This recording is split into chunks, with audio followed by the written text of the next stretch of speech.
Is marriage worth it? Well, some say it's the ultimate goal, and others may call it a trap. I've read over 101 studies and everything over happiness, health, finances, and kids. And here's the question: which marriages actually survive and which ones fail? Stick around because the answer it surprised me and it might surprise you. So let's start with the good stuff. When marriage works, its benefits is huge. Health and longevity. Married people live longer, healthier lives. They have lower heart disease risk and better stress management, and emotional support all play a role. Better mental health. Marriage can improve happiness and emotional stability and reduce stress. And men tend to see more benefit from this than women because their spouses often tend to monitor their health and well-being. Financial and social support. Couples who work together and support each other socially report higher levels of marriage satisfaction and will divorce at a lower rate. Interesting fact around marriage is people who are married often tend to live up to 7 years longer than single people. But not all marriages are created equal. Where there's marriage, there is divorce. So what really separates the ones that do work from the ones that don't work? Let me break it down. These are the qualities that high quality marriages have that the others don't.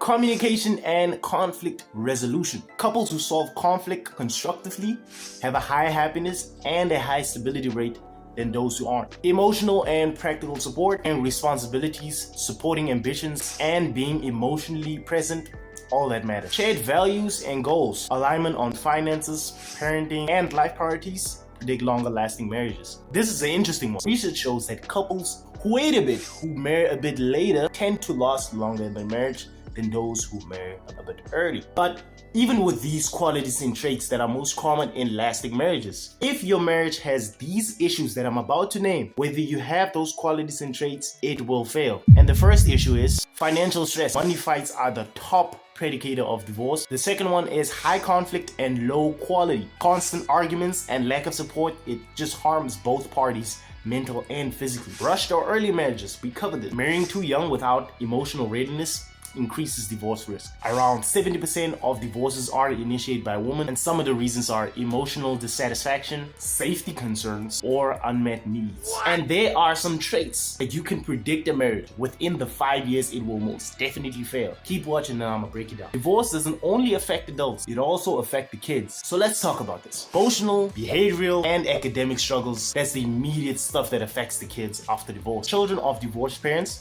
are more likely to face marital instability themselves, reduced well-being, and lower educational outcomes. High-quality parenting, low conflict, stable finances, and supportive post-divorce relationship can neutralize most of these negative effects. But there's one circumstance in which divorce actually helps the child, and that is if the marriage was a very high conflict and a very toxic one. Divorce is kind of like the knife in the middle, stopping the conflict from happening as much as when they were together, keeping the child safe. But let's zoom out of it. What external factors really influences a marriage success or failure? Number one is the economics. Financial stress increases the risk of divorce, and financial stability boosts marriage satisfaction. And also cultures with low tolerance for divorce have a slightly higher marriage outcome. But personal well-being still depends on the quality of the relationship. But interestingly, cultures can shape, but it doesn't determine marriage success. The choices still do matter. Remember when we talked about the negative effects of divorce on kids?